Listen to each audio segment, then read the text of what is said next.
Hi, it's good to be with you today. I'm sorry I can't be there in person, but I'm here at home, and in my background you can see a picture of one of our churches, which is St Giles in Tattenham. And over the course of um, the year, I will try and show you various images from our churches, so you get to see a little bit about where I am based and where I do a lot of my work. As you can see in the picture, there are some ribbons tied around the fence at St Giles, and you'll find ribbons at all of our churches, either tied to a tree or a fence. And these have been tied there by people ever since we went into lockdown.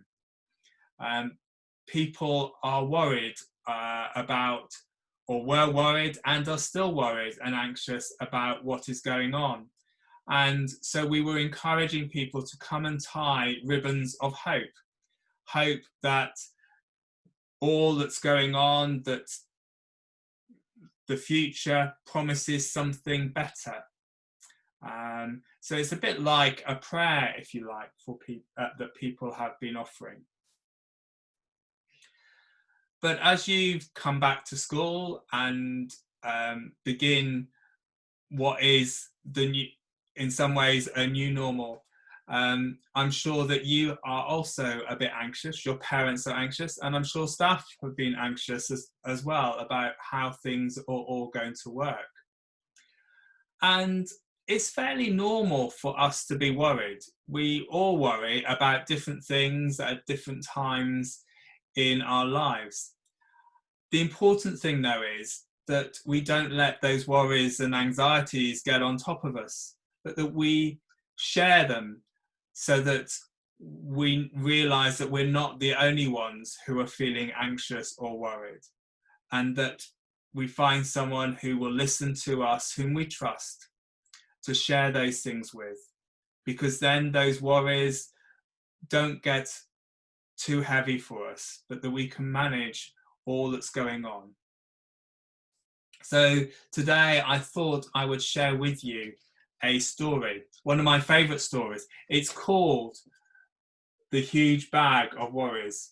Now, you won't be able to see that screen very well, so I'm going to share my screen now and give you some, so you can see the pictures as I talk. So The Huge Bag of Worries is written by Virginia Ironside. And as I say, it's one of my favourite books. Jenny had always been happy. She had a lovely mum and dad, a great brother, well, most of the time anyway. She had a best friend at school, and she liked her teacher. And then, of course, there was Loftus, her pet dog. But recently, she had been getting gloomier and gloomier. It wasn't just one thing, it was everything.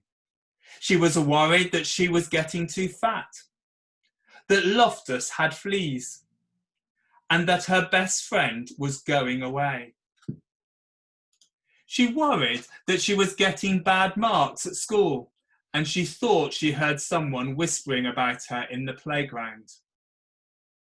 She worried when her mum and dad had an argument.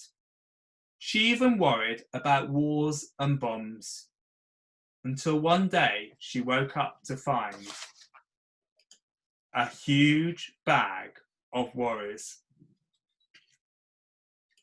The bag followed her everywhere, to school, to swimming, to the toilet, and it stuck by her even when she was watching TV.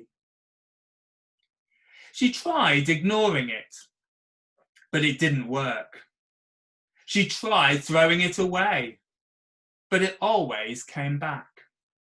She tried to lock it out, but when she got back to her bedroom, there it was, waiting for her. It was like a horrible shadow she couldn't get rid of. What could she do?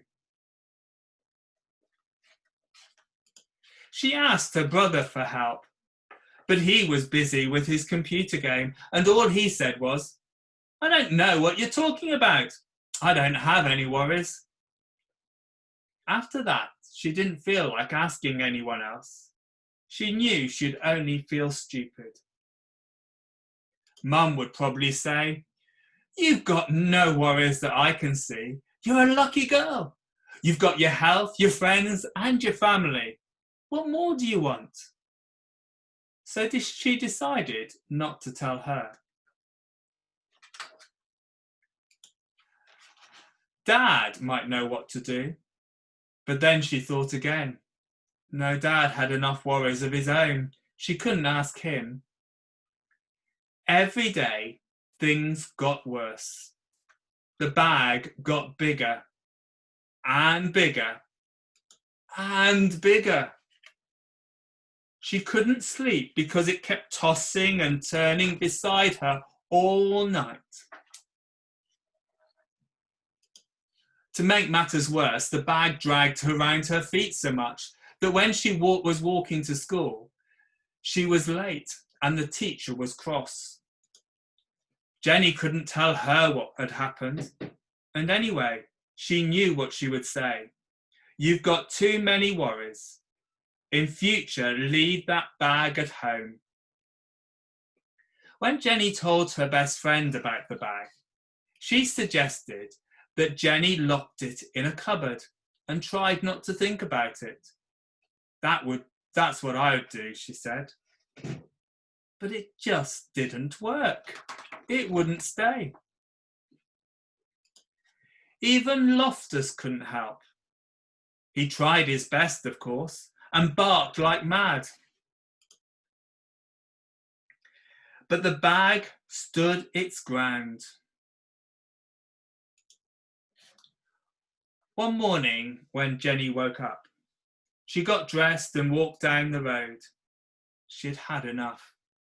The tears started to roll down her cheeks. She sat on a garden wall and put her head in her hands. She thought she'd have to live with the bag forever. Then she heard a voice, and looking up, she saw the kindly face of the old lady who lived next door. "Goodness," said the old lady, "what on earth is that huge bag of worries?" Through her tears, Jenny explained how it had followed her for weeks and got bigger and bigger and just wouldn't go away. "Now let's just open it up and see what's inside," said the old lady. But Jenny said she couldn't. If she opened the bag, the worries might jump out, and who knew what might happen to them. "Nonsense," said the old lady firmly.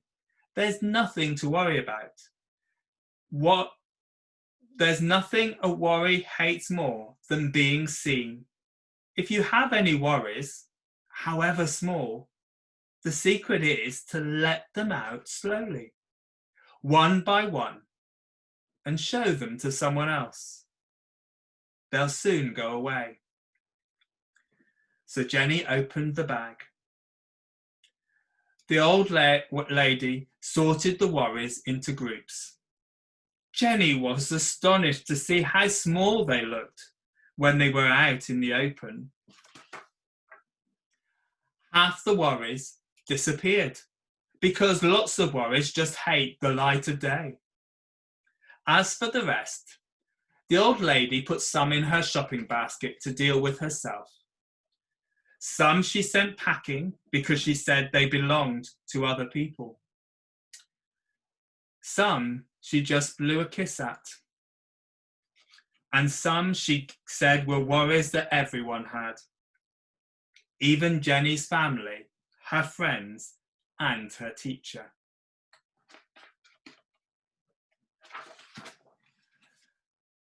And as for the bag,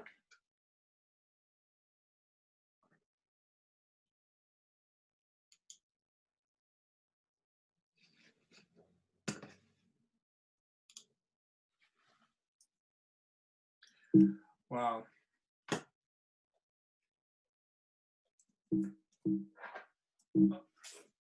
Oh.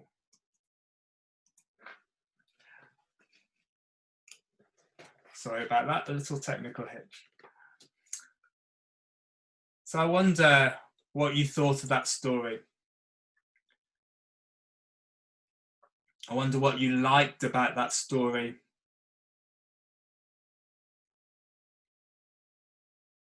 I wonder what you found challenging in that story.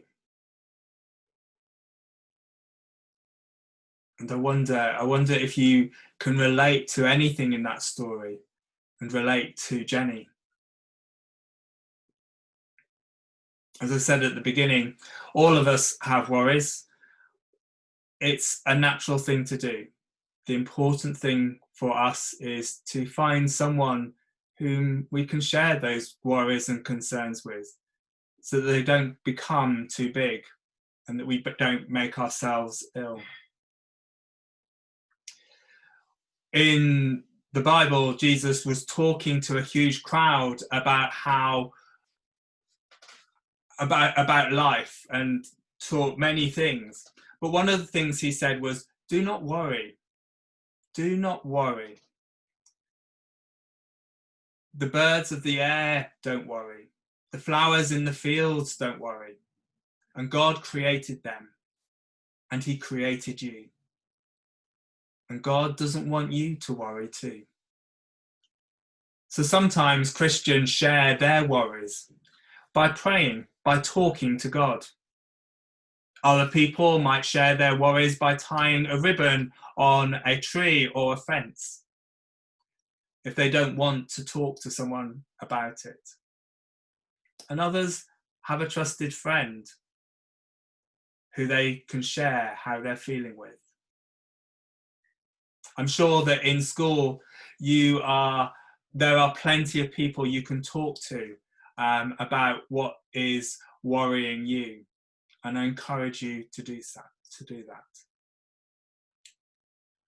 So as we come to the end of this assembly, I'm going to invite you to just spend a moment thinking about that story, but thinking about what you might be worrying about.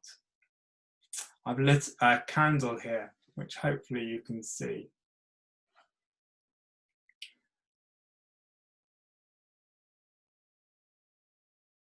I'm going to finish with a little prayer. Loving God, we thank you that you have created us with emotions, times to be happy and to sad. And with that, we recognize that we also are able to worry. Help us to share those worries with someone that we trust. Help us not to get too burdened by them, but to open that bag and to let them out. Give us the courage and strength to talk, to listen.